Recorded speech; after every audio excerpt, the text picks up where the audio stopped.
Mudah-mudahan kita diberikan keistiqomahan untuk menjaga solat berjamaah. Amin ya Allah ya Rabbal alamin. Ahkamus sholatil jamaah, hukum solat berjamaah itu ada 7. Yang pertama fardu ain. Fardu ain itu wajib. Wadzalika fi sholatil jum'ah, hukum solat berjamaah yang hukumnya wajib fardu ain yaitu hanya di solat Jum'ah. Ala man tajibu alaihim, kepada orang yang wajib melaksanakan solat Jumat. Kepada yang wajib melaksanakan solat Jumat, maka ketika dia solat Jumat wajib untuk melaksanakannya dengan berjamaah. Itu yang pertama. Jadi hukum solat berjamaah yang hukumnya fardu ain hanya di dalam solat Jumat. Yang kedua fardu kifayah. Hukum solat berjamaah hukumnya fardu kifayah. Fil maktubati, di dalam solat wajib yang 5 waktu, alar rijali, bagi laki-laki, al ahrar yang merdeka, al mugimina yang sedang berada di daerahnya masing-masing, artinya yang bukan musafir. Alal mu'tamad indan Nawawi, menurut pendapat yang kuat atau yang mu'tamad menurut Imam Nawawi. Jadi menurut Imam Nawawi, solat berjamaah di dalam melaksanakan solat 5 waktu bagi laki-laki merdeka yang tidak bepergian hukumnya fardu kifayah. Fardu kifayah itu apabila di sebuah kampung ada yang melaksanakan solat berjamaah, baik itu 2 orang, minimal 2 orang, ada imam dan ada makmum, atau banyak, maka yang tidak solat berjamaah tidak mendapatkan dosa. Ya. Maka yang tidak solat berjamaah tidak akan mendapatkan dosa. Tetapi kalau satu RT tidak ada yang melaksanakan sholat berjamaah, maka satu RT itu dosa semua karena tidak ada yang mewakili, ya. Tidak ada yang mewakili. Tapi kalau misalkan di satu RT atau satu dusun, satu kampung itu ada yang mewakili adzan, qomat, kemudian sholat berjamaah, walaupun hanya ada imam dan makmum, maka semua warga yang ada di dusun tersebut tidak mendapatkan dosa. Li qauli Nabi sallallahu alaihi wasallam. Jadi menurut Imam Nawawi bahwasanya salat berjamaah hukumnya fardu kifayah.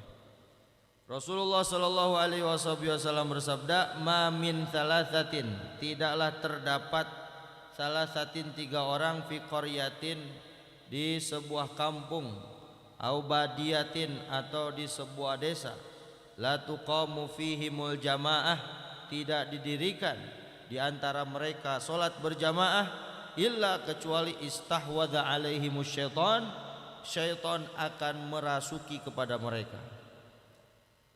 Jadi tidaklah di sebuah kampung ada 3 orang, atau di sebuah desa ada 3 orang tidak melaksanakan sholat berjamaah kecuali kampung tersebut atau orang-orang yang ada di kampung tersebut telah dirasuki oleh syaitan.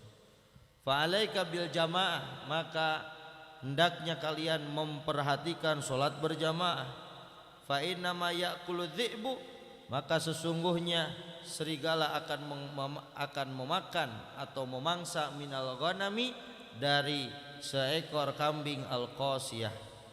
Al-qasiyah ini artinya yang jauh dari kawanannya. Jadi serigala itu memangsa kambing yang keluar dari rombongannya. Artinya syaitan akan merasuki orang yang tidak sholat berjamaah. Ya, seperti halnya seekor serigala akan memangsa kambing yang keluar dari soft barisan, yang sholatnya, yang makan rumputnya sendirian, rombongannya sudah di sana, dia sendirian. Nah, itu incaran serigala itu. Orang yang sholat sendirian, orang pada di masjid, pada di musola atau pada di pondok sholat berjamaah, dia sholat sendirian. Nah, itu incaran setan itu, ya, incaran setan untuk supaya hatinya dirasuki, ya. Waliyadzubillah.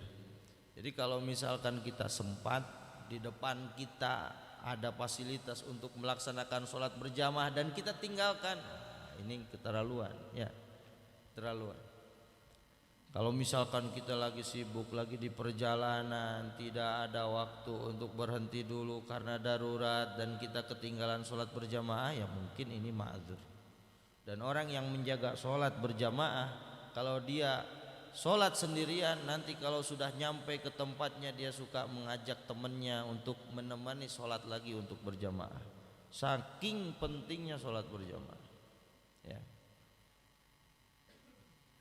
Jadi saking menjaganya sholat berjamaah, temennya yang udah sholat, ayo temenin anak sholat, ya, kalau perlu anak bayar, ya, kalau perlu anak bayar. Yang penting anak ada teman sholat, melaksanakan sholat berjamaah.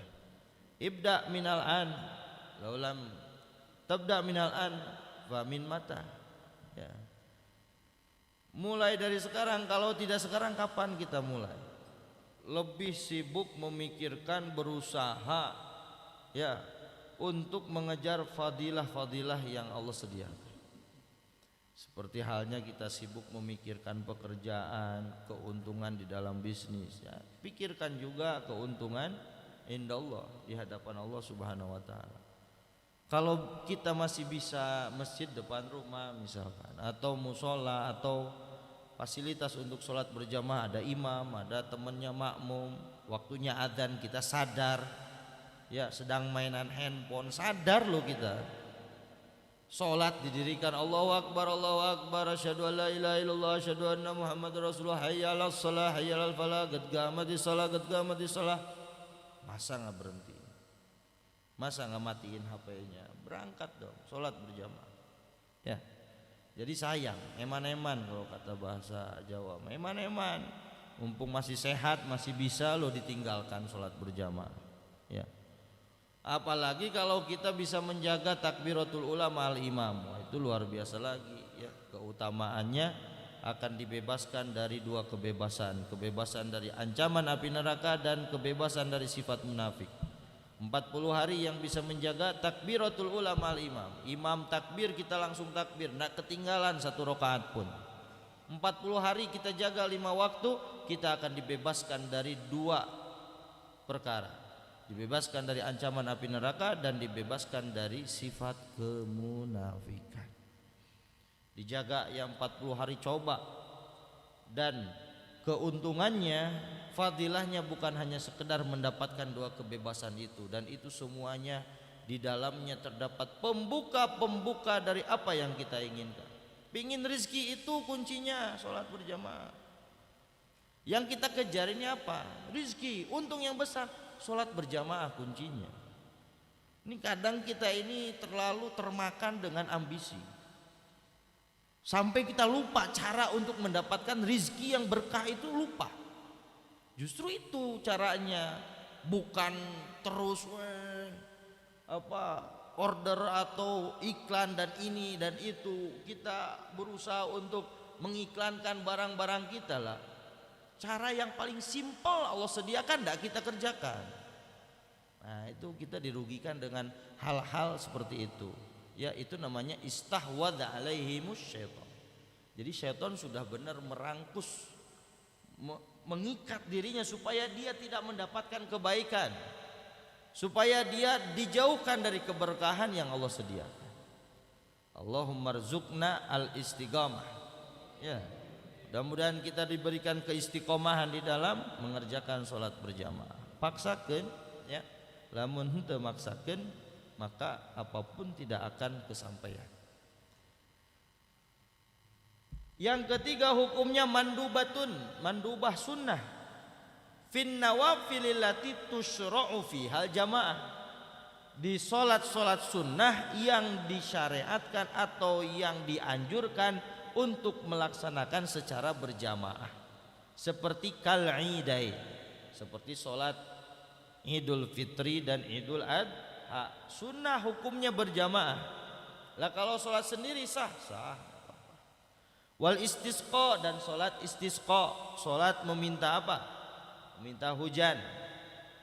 Wa jama'atin nisa, dan solat berjamaahnya perempuan. Solat jamaah perempuan itu sunnah hukumnya, ya. Tadi diwajibkan kifayah kepada siapa? Kepada laki-laki yang merdeka, yang tidak sedang bepergian. Kalau perempuan wajib kifayah apa tidak? Tidak. Hukumnya sunnah bagi perempuan untuk melaksanakan solat berjamaah. Yang keempat, hukumnya mubahatun, mubah. Mubah itu kapan? Fin nawafilil lati la tusra' fihal jamaah, di solat-solat sunnah yang tidak dianjurkan untuk berjamaah. Seperti apa? Kadduha, seperti solat duha. Solat duha dianjurkan berjamaah apa tidak? Tidak dianjurkan. Lah bagaimana kalau ada orang solat duhanya berjamaah? Hukumnya mubah. Ya, hukumnya mubah. Apa mubah? Tidak mendapatkan pahala dikerjakan dan tidak mendapatkan dosa apabila ditinggalkan. Tidak apa-apa, ya, kecuali biniyati ta'lim, ya, kecuali kalau diniatkan untuk mengajarkan, ya, mengkompakkan. Seperti di sebuah pesantren terkadang suka diadakan sholat duha berjamaah. Tujuannya mereka tidak meyakini bahwasanya sholat duha hukumnya sunnah berjamaah, bukan, tetapi dengan tujuan lain, dengan tujuan supaya mengajarkan kepada anak-anak santrinya supaya menjaga sholat duha berjamaah, atau maksudnya sholat duha. Warawatib, dan rawatib yang lainnya seperti qobliyah, ba'diyah, ya, kalau dilakukan berjamaah sah apa tidak? Sah. Hukumnya apa? Mubah. Tidak dapat pahala sunnah dan tidak makruh, hukumnya mubah. Kemudian yang kelima, hukumnya khilaful aula. Khilaful aula ini hukumnya masih rendah daripada makruh, belum nyampai ke makruh lah.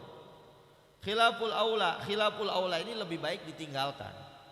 Kalau ada hukum khilaful aula, lebih baik ditinggalkan. Namanya juga khilaful aula. Khilaf itu artinya yang bukan aula, yang bukan afdol, ya, jadi hukumnya yang bukan afdol. Khilaful aula, ya, berlawanan dari yang baik. Idza kanat sholatil imam adaan wal ma'mum qadaan. Apabila ada imam yang sedang sholat adaan ini live, langsung sholat duhurnya untuk hari itu, ya, ada orang yang qadha sholat, dia bermakmum kepada imam yang sedang ada. Kan sholat ini imma adaan wa imma qadhaan, ya, imamnya sholat adaan, sholat duhurnya di hari itu. Kita punya qadha sholat duhur yang kemarin belum sholat, kita bermakmum kepada imam yang sedang melaksanakan adaan, maka itu hukumnya khilaful aula. Wa kadzalikal al-aqsu, begitu juga sebaliknya. Ada orang yang sedang sholat qadha, kita bermakmum secara adaan. Ada, kita tahu nih, kita punya teman sedang sholat duhurnya qadha, sedang mengqadha sholat duhur, kita belum sholat duhur, kita ikut berjamaah. Itu hukumnya apa? Khilaful aula, lebih baik ditinggalkan, lebih baik ditinggalkan. Kemudian yang keenam, hukumnya makruhah, hukumnya makruh sholat berjamaah. Kapan dimakruhkan sholat berjamaah? Idza kana al imamu fasigan au mubtadi'an, apabila imamnya orang fasik, ahli maksiat, tapi pinter ngaji Qur'annya, tapi ahli maksiat, makruh hukumnya, ya. Au mubtadi'an, atau ahli bid'ah yang tidak seajaran dengan apa yang kita yakini, ya. Seperti ketika kita bermakmum kepada imam yang tidak membaca basmalah, bagaimana hukumnya? Kita menurut pendapat al-madhab asy-Syafi'i, hukum membaca basmalah itu hukumnya wajib apa tidak wajib di dalam sholat? Wajib hukumnya, ya. Wajib hukumnya membaca Bismillahirrahmanirrahim ketika membaca Al-Fatihah, karena Imam Syafi'i mewajibkan membaca suratul Fatihah. Suratul Fatihah ini ruknun min arkanil qaul, rukun sholat yang dibacakan, wajib dibaca. Termasuk wal basmalah ayatun min bismillah. Menurut pendapat Asy-Syafi'i, ayat bismillah ini salah satu ayat dari Al-Fatihah. Beda dengan madhab Maliki, beliau mengatakan basmalah bukan termasuk dari ayat yang ada di Al-Fatihah, ya. Jadi ayat pertama dari Al-Fatihah itu adalah alhamdulillah menurut pendapat madhab yang lain seperti Al-Maliki. Tetapi menurut pendapat Asy-Syafi'i bahwasanya bismillah ayatun min Al-Fatihah, ayat dari suratul Al-Fatihah. Nah, ketika kita bermakmum kepada imam yang tidak membaca bismillah, lau tayakkona, bahkan kita yakin, kalau kita yakin annahu bahwasanya imam lam yaqra basmalah, tidak membaca bismillah, terus kita bagaimana? Hamalahul qaul alladzi yaqulu al-ibrah bi aqidatil imam wa huwa qaulun gawiyun indana. Ini dalam kitab Yaqutun Nafis, ya. Dan Yaqutun Nafis bisa dipegang. Dan ini kitab Yaqutun Nafis ini menyampaikan pendapat yang kuat di dalam madhab Asy-Syafi'i. Ketika kita bermakmum kepada imam yang tidak sesuai dengan apa yang kita yakini, kita yakin baca basmalah hukumnya apa? Wajib. Imam tidak baca bismillah dan kita yakin dia tidak baca bismillah, ya. Yakinnya bagaimana? Ya yakin. Kalau kita mau meragu-ragukan imam, kita husnudzon sama imam, mungkin dia baca bismillah tapi tidak disuarakan, ya kan gitu kan husnudzonnya kita. Ini kita nggak punya husnudzon, yakin. Apalagi dia sebelumnya menyampaikan kepada makmum, kita sholat tidak akan membaca bismillah. Imam yang mau jadi imam itu memberikan kabar dulu kepada makmum, sekarang kita mau sholat tidak akan pakai baca bismillah. Kita mau berjamaah boleh apa tidak? Kalau kita mau mengikuti pendapat yang kuat di dalam madhab Asy-Syafi'i, beliau mengatakan pendapat yang kuat di sini mengatakan al-ibrah bi aqidatil imam.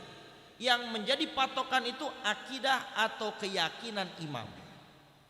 Imam keyakinannya sah, maka kita boleh menjadi makmum. Yang tidak boleh ini, ya, kita bermakmum kepada imam yang kita yakin sholatnya tidak sah. Seperti imam di bajunya ada najis. Menurut semua madhab, kalau orang sholat bajunya najis sah apa tidak? Tidak sah. Kita yakin di bajunya itu ada najis, imam tidak sah sholatnya. Nggak boleh kita bermakmum kepada imam yang yakin kita itu sholatnya tidak sah. Lah ketika membaca bismillah, menurut madhab Asy-Syafi'i, orang yang sholat tanpa membaca bismillah hukumnya sah apa tidak? Tidak sah. Tetapi menurut akidah atau kepercayaan keyakinan imam sah apa tidak? Sah. Al-ibrah bi aqidatil imam. Yang menjadi patokan adalah akidahnya imam. Nah, itu pendapat yang kuat di dalam madhab Asy-Syafi'i. Jadi kita jangan ragu-ragu lagi. Kalau misalkan kita di rest area nih, ketemu di masjid, imamnya nggak pakai bismillah, jangan ragu-ragu, bermakmum aja nggak apa-apa. Ya, jangan terus mufarokoh, jangan terus meninggalkan, memisahkan diri dari daripada sholat sendirian, mending sholat berjamaah. Pendapatnya ada, ya yang mengatakannya ada. Apalagi yang umroh, semua di Masjid Nabawi, di Masjidil Haram, nggak ada yang pakai Bismillahirrahmanirrahim.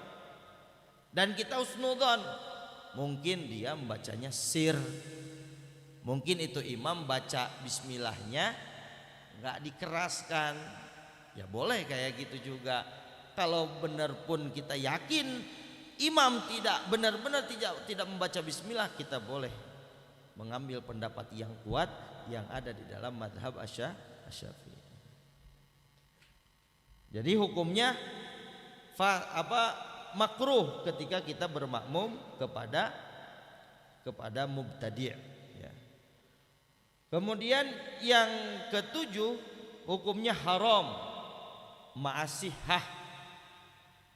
Haram hukum sholat berjamaah, hukumnya haram tapi sah sholatnya. Seperti apa? Idza kanat fi ardin magsubah, apabila kita sholat di tempat yang nggak tahu pemiliknya siapa. Sholat di mana wae, ya, di tanah batur sholat. Magsub itu nggak tahu yang punya tanah ridho apa tidak, ya. Tanahnya kita pakai sholat, ya. Kita punya tanah, tetangga kita punya tanah di depan rumah kita, kita sholat di depan di tanah itu, sholat loh ini, ya, sholat. Hukumnya haram tapi sah sholatnya. Wa ma'a adamisiha, haram dan tidak sah lagi. Hukumnya haram sholat berjamaah, tidak sah lagi, ya.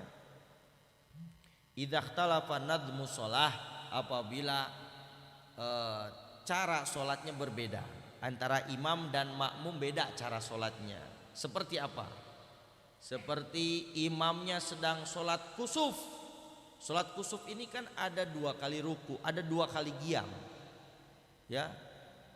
Habis baca Al-Fatihah, kemudian baca surat, ruku, dan kemudian berdiri lagi, baca Al-Fatihah lagi, dan baca surat lagi kan. Itu cara yang sempurna di dalam melaksanakan sholat kusuf atau khusuf, ya, sholat gerhana. Sholat gerhana kan 2 kali berdiri. Di dalam 1 rakaat itu 2 kali ruku. Nah, kita mau sholat subuh atau kita mau sholat duhur, bermakmum kepada imam yang sedang sholat kusuf dengan cara yang sempurna, itu hukumnya haram dan tidak sah sholatnya. Tidak sah sholatnya. Adapun kalau misalkan ada imamnya sedang sholat sunnah biasa, imamnya sedang sholat witir, misalkan ada orang sedang sholat witir, kita belum isya, kita boleh tidak bermakmum kepada imam yang orang yang sedang sholat isya? Boleh, ya, boleh. Ada orang sedang sholat isya, kita mau sedang sholat witir, kita mau sholat isya, kita jadikan dia imam, boleh apa tidak? Boleh. Kenapa? Berbeda enggak? Nadmunya, bukan rokaatnya yang berbeda, ya. Kaifiahnya, caranya. Kalau caranya sama, 1 rokaat rukunya 1, sujudnya 2, duduk di antara sujudnya 1, itu sama. Tapi kalau sudah beda caranya, di dalam 1 rokaat ada 2 kali ruku, maka tidak boleh dia dijadikan imam ketika kita mau sholat biasa, ya. Dan kita yang sedang sholat witir, kemudian tiba-tiba ada yang menepak punggung kita, ya, memberikan isyarah untuk sholat berjamaah, kita jangan larang dia, ya. Jangan melarang dia dengan melambaikan tangan ke belakang.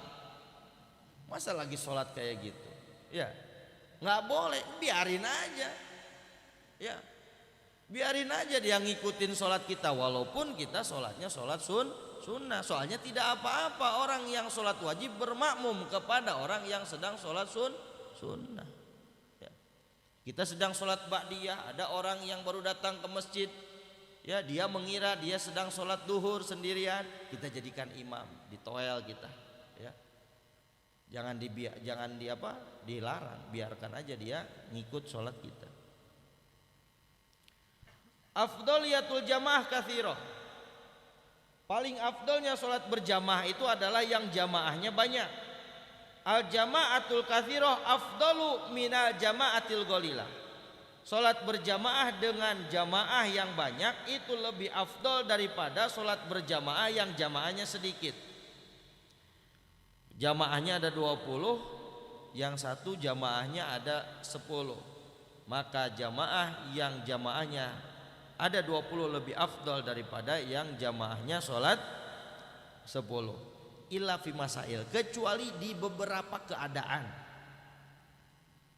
yang sholat berjamaahnya jumlahnya lebih sedikit afdol daripada sholat berjamaah yang jamaah banyak. Ini dikecualikan. Illa fi masail, kecuali di beberapa keadaan. Satu, idza kanatil jamaah qalilah tata'attalu bi ghiyabihi, apabila jamaah yang sedikit jamaahnya akan bubar, akan berhenti sholat berjamaah gara-gara kita ikut sholat berjamaah kepada yang sholatnya banyak. Kita meninggalkan sholat berjamaah di sini akan menyebabkan di sini di masjid ini tidak akan bisa didirikan sholat berjamaah. Misalkan di sini ada orang yang adzan qomat sendirian, satu orang, dia nunggu berjamaah. Di sini ada jamaah 50 orang, 100 orang. Asli hukum apa? Salat berjamaah yang jamaah banyak lebih afdol daripada salat berjamaah yang jamaahnya sedikit. Ya, tapi ketika keadaan kalau kita nggak salat berjamaah di sini, maka di masjid ini tidak akan ada salat berjamaah karena ada satu orang doang. Perlu ada kita masuk. Maka lebih afdol kita masuk ke masjid itu supaya di masjid itu didirikan sholat berjamaah daripada kita maksakan ikut sholat berjamaah dengan jamaah yang banyak. Itu yang pertama. Yang kedua, idza kana imamul jamaah katsira fasiqan. Ini sholat jamaahnya banyak, ini sedikit. Ini 20 orang, ini 10 orang. Tapi yang 20 orang imamnya fasik. Yang 10 orang imamnya orang soleh. Maka lebih afdol ikut ke jamaah yang sedikit karena imamnya soleh. Yang ketiga, idza kana imamul jamaah katsira sahibu bid'ah la yukaffaru biha karafidi au mujassim, ya. Apabila di jamaah yang banyak imamnya sahibul bid'ah, bertentangan dengan kita. Yang di sebelahnya adalah sholat yang seakidah dengan kita, ya. Ada kunutnya, ada pokoknya samalah dengan kita. Tapi jamaahnya sedikit, hanya 5 orang. Nah ini yang suka ngebid'ah-bid'ahin, jamaahnya masjidnya full terus, penuh terus, ya. Maka kita lebih afdal ngikut ke sholat yang berjamaah yang seajaran dengan kita. Yang keempat, idza kana imamul jamaah katsira mukhalifan lil madhab, apabila imam sholat jamaah yang jamaahnya banyak berbeda pendapat dengan madhab kita, seperti tadi Hanafi, seperti Imam Hanafi. Kalau misalkan di jamaah yang jamaahnya lebih banyak tapi imamnya madhabnya Hanafi, ya, di sini masjid ini jumlah jamaahnya sedikit tetapi madhabnya Asy-Syafi'i, maka lebih afdol ngikut ke imam yang bermadhab Asy-Syafi'i. Yang kelima, idza kana imamul jamaah katsirah sari'al qiraah wal ma'mum batian, apabila di jamaah yang banyak imamnya ini cepat bacaannya, ya, cepat, nggak keburu. Imam nih baru bisa sholat, imamnya baru pinter baca Fatihah, baru belajar, nggak bisa cepet-cepet. Kalau bermakmum kepada yang jamaahnya banyak, sedangkan imamnya bacanya cepet-cepet, ketinggalan terus. Nah di masjid ini sama, imamnya pelan-pelan bacanya. Nah, lebih afdol bagi dirinya untuk ikut ke masjid yang jumlah jamaahnya lebih sedikit karena imamnya lambat. Dia memerlukan imam yang lambat supaya dia tidak ketinggalan. Nah itu. Kemudian yang keenam, idza kanatil jamaah qalilah tusalli fi waqti fadilah, apabila salat berjamaah di jamaah yang sedikit tetapi dilakukannya di waktu yang utama, fi awalil waqti, di waktu yang pertama. Sedangkan ada masjid ini jamaahnya banyak tapi salatnya nanti setelah sejam kemudian setelah adzan, ya.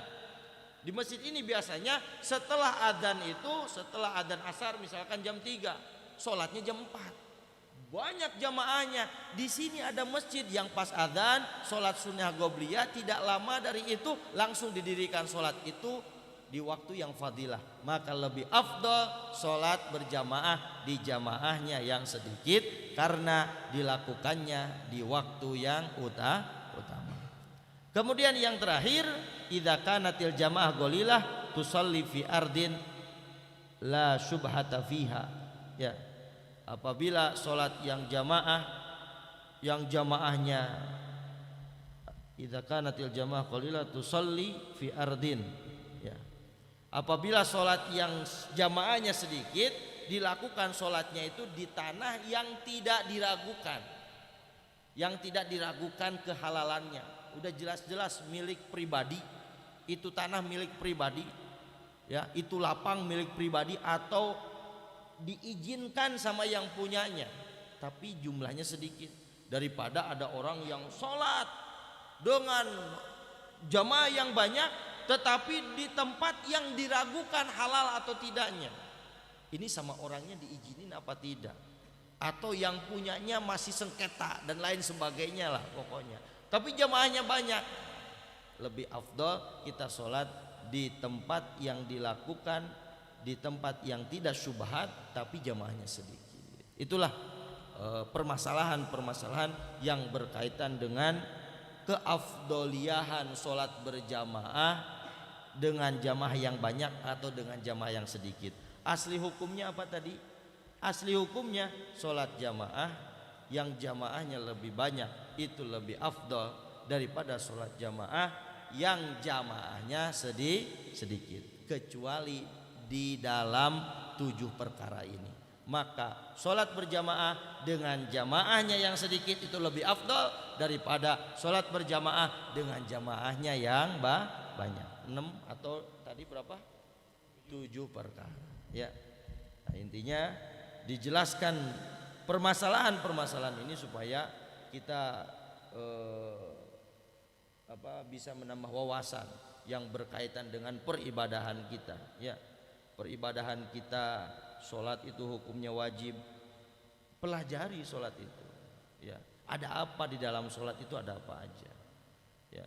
Dalam sholat berjamaah pelajari supaya tergugah himmah kita untuk benar-benar selalu memperbaiki peribadahan kita yang diwajibkan oleh Allah Subhanahu wa ta'ala.